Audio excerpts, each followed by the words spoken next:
Bonjour à tout le monde.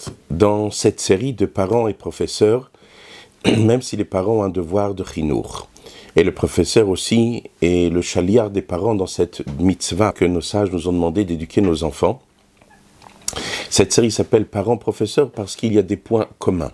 C'est-à-dire, il y a des choses qui vont concerner spécialement le professeur, il y a des choses qui vont concerner spécialement les parents, il y a des points communs entre les deux.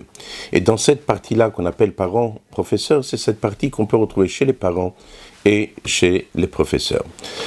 Le sujet, je voudrais vous parler aujourd'hui à la suite de ce qu'on avait parlé de la notion de l'organisation. Donc on avait dit qu'il y avait deux parties, deux sortes de seder d'être organisé, ce qu'on appelle le seder, le rangement d'un côté, ranger des choses dans des cases, qui peut être dans un mouvement horizontal, c'est-à-dire chaque chose il a sa place, comme dans un tiroir, et après il y a la notion de la dimension verticale, c'est-à-dire l'ordre des priorités. Dans cette démarche-là, de l'ordre des priorités, il y a quelque chose de fondamental qui doit être clair chez les parents et chez les professeurs. C'est celle de ce qu'on appelle la cause et la conséquence. Dans notre vie, nous allons vivre des choses. Et généralement, ce que nous allons vivre va être essentiellement ce qu'on appelle la conséquence. Et c'est pour cela que si chez l'enfant, son cerveau n'est pas formaté au principe de la cause et la conséquence, toute sa manière d'aborder les choses sera erronée. C'est pour cela que c'est très important, du côté des parents et du côté des professeurs, qu'il y ait tout le temps un mot qui revienne dans la bouche de ces personnes qui sont là pour construire cet enfant, pour bâtir cet enfant, comme on l'a vu dans une des vidéos. Notre mission est de bâtir, de retrouver cette notion-là de cause et de conséquence. Je vais vous donner quelques petits exemples dans la vie de tous les jours, mais comme je vous ai dit, toute notion que nous parlons se reflète dans tous les domaines, que ce soit dans l'éducation, que ce soit le prof, parent, enfant, que ce soit professeur, que ce soit pour le couple, dans tous les domaines.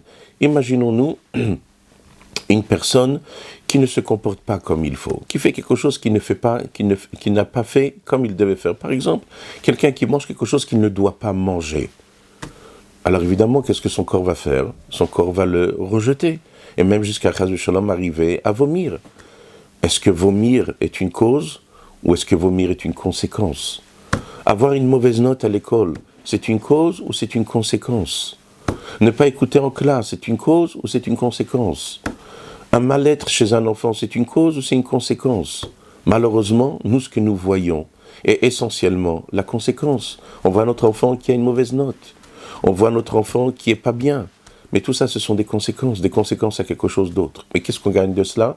Première chose, lorsqu'on va chercher la cause, alors on va déjà gagner une chose. Peut-être nous sommes la cause, nous les parents.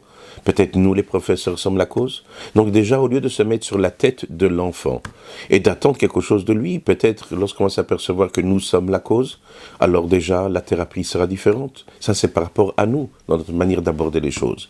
Mais en dehors de vis-à-vis de nous-mêmes, nous les parents, nous les professeurs, nous les maris, nous les femmes, chacun de ce qu'il est, de se poser la question, est-ce qu'il est peut-être lui la cause?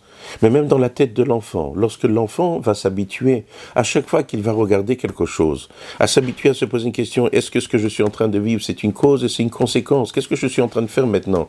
C'est une cause ou c'est une conséquence? Son cerveau va se formater à aborder la vie d'une manière complètement différente. Et ça va l'aider que lorsque lui-même va devenir professeur, lorsque lui-même va devenir un mari, il va se poser une question. Ce qui se passe avec ma femme, c'est une conséquence ou c'est une cause? Et là, la manière d'aborder les choses va être complètement différente. Aujourd'hui, lorsqu'on regarde nos enfants vivent certaines choses. Et ils pensent que ce qu'ils vivent, c'est une réalité. Mais cette réalité n'existe pas. Elle n'est que la conséquence de quelque chose d'autre. Et si tu n'es que la conséquence de quelque chose d'autre, alors à l'instant T, tu n'es pas. C'est comme si quelqu'un qui va voir un ballon. Imaginez-vous un grand ballon rempli d'air. Qu'est-ce que la personne te dit? Waouh, qu'est-ce qu'il est grand ce ballon? Mais ce ballon n'est pas grand.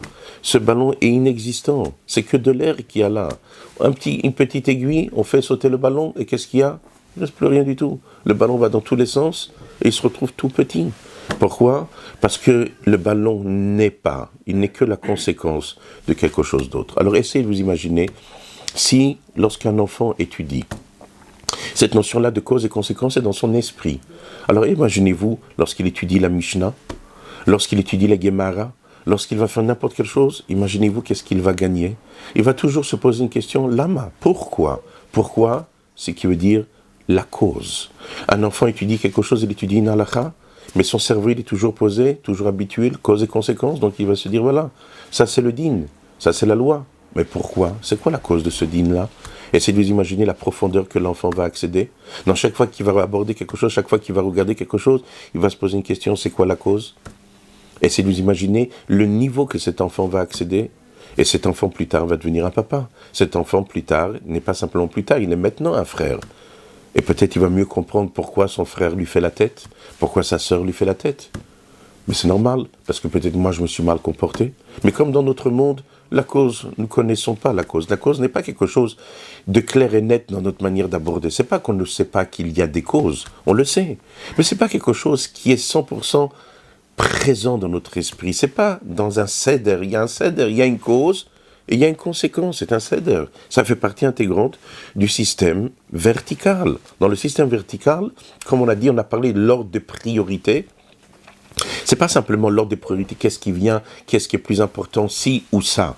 Dans ce système-là de ordre de priorité, il y a une dimension encore beaucoup plus élevée, ce qu'on appelle la cause et la conséquence. Lorsqu'on parle des ordres de priorité qu'on a parlé jusqu'à maintenant, ce sont des choses indépendantes l'une de l'autre, mais celle-ci est plus importante que l'autre. Comme essayez de vous imaginer que si une personne doit donner des ordres à plusieurs personnes, et tout le temps qu'il ne libère pas la personne lui-même a d'autres personnes sur lui. Il ne peut pas aller donner des ordres à d'autres personnes parce qu'il importe un poste à responsabilité. Alors dans l'ordre de l'importance, il faut libérer celui-ci parce qu'il a des personnes qui travaillent sous lui. Ça, c'est ce qu'on appelle un ordre de priorité. Mais ce n'est pas cause et conséquence, puisque chacun est indépendant l'un de l'autre. Dans le principe de cause et conséquence, on est en train de parler de la même dimension.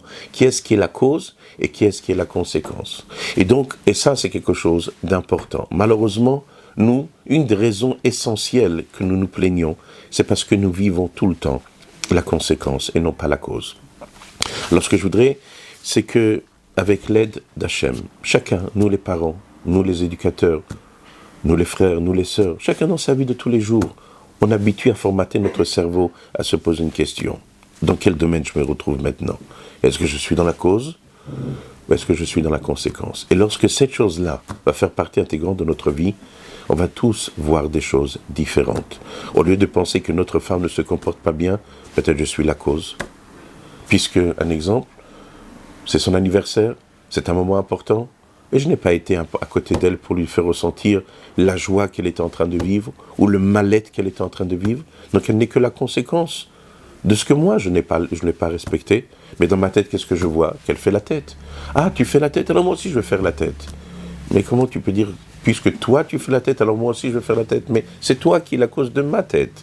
Je fais la tête parce que toi tu t'es mal comporté vis-à-vis de moi. Mais si une personne dans son esprit avait l'habitude de se poser une question, la cause, tout de suite il se dit, est-ce que ma femme fait la tête, elle est la conséquence de quelque chose ou est-ce qu'elle est la cause? Et réponse, elle n'est que la conséquence. Et le pire de tout ça, c'est que la cause n'est pas une autre personne, mais la cause c'est moi de tout ce qui est en train de se passer.